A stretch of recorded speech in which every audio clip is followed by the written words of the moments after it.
Sa paglipas ng panahon, bagamat unti-unti na nga pong naubos sa mga naturingang kampiyon ng mga Pilipino, ay meron pa rin naman mga Pilipinong mandirigma mula sa makabagong henerasyon ang ipinanganak upang ipagpatuloy ang legasiya ng mga naiiwan ng mga alamat na boksingero ng Pilipinas. At ang isa nga po dito ay ang tubong Tagaligawi Ipugaw na si Kervin Jan Balitok na Tuplag, o mas kilala bilang KJ the Ipugo na Tuplag. Isang Ipugaw boxer na naghahatid nga po ng karangalan ngayon sa ating bansang Pilipinas. Fighting pride of the Philippines, KJ Natuplag! Taong 2021 nang unang mapalaban sa bansang Dubai upang harapin ang tinaguriang hard puncher ng bansang Colombia na si Argel Berrio na may record na 18 wins, 11 knockouts at may 8 talo. Samantalang ang kababayan nating si KJ Natuplag ay may record namang 8 wins, 7 knockouts at may 3 talo. Sa magiging laban ay super underdog nga po ang ating Pinoy na bida dahil sa mas malawak na karanasan ng kanyang magiging kalaban. Idagdag mo pa ang malabato-batong katawan ng kanyang kalaban. Ngunit sa mismong laban ay dito na nga po ginulat ng ating Pinoy na bida ang mga tao dahil sa tindi ng lakas ng kanyang mga kamao na nagpayanig ng gusto sa Colombian fighter.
At pagdating nga po ng round 4 ay dito na tumama ang isang napakalakas na uppercut ng ating Pinoy na bida, dahilan para mapaluhod ang malatagurong Kolombiano.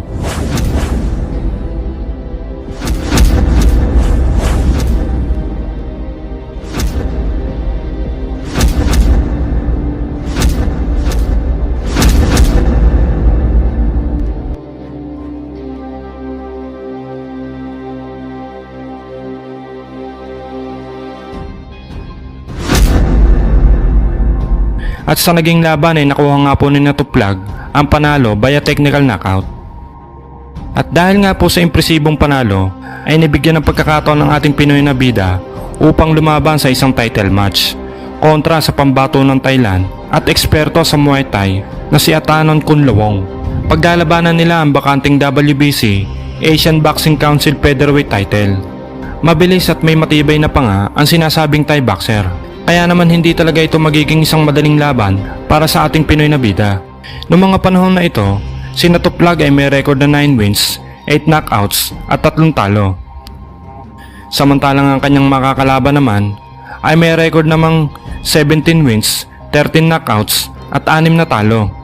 Sa kartada pa lang ay hindi hamak na mas malawak ang karanasan nitong Thai boxer kumpara sa ating Pinoy na bida. Dito na ngayon masusukat ang galing at puso ng isang Pinoy pagdating sa laban. Sama-sama nga po nating panoorin at kung paanong dinurog at halos ikamatay ng kanyang kalaban ang tumamang suntok na nagmula sa ating Pinoy na bida. Sa round 1 ay talaga namang napakainit ng palitan ng mga suntok ng dalawang fighter.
At sa round 2 ay lalo pang tumindi ang aksyon ng palitan ng dalawa.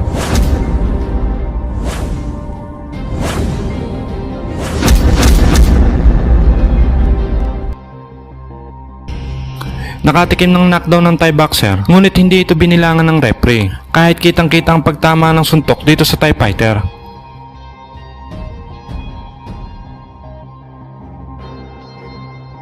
Ngunit hindi talaga kinaya ng Thai boxer ang lakas ng ating Pinoy na bida, sapagkat sa second round ay tinapos na ang laban matapos magpakawala ng isang solid na left hook na nagpabagsak sa Thai boxer.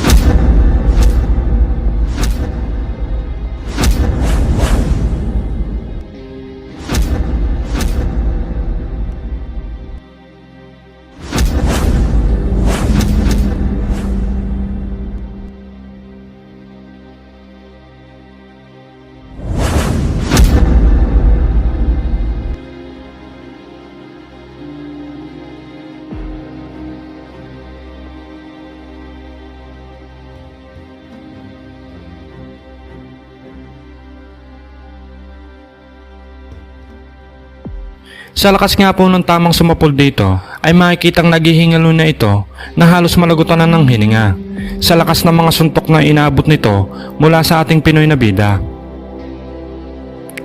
Isa nga po itong Senator Plug na dapat nating suportahan mga Pinoy boxing fans. Malaki ang potensyal na maging kampeon pagdating ng tamang panahon.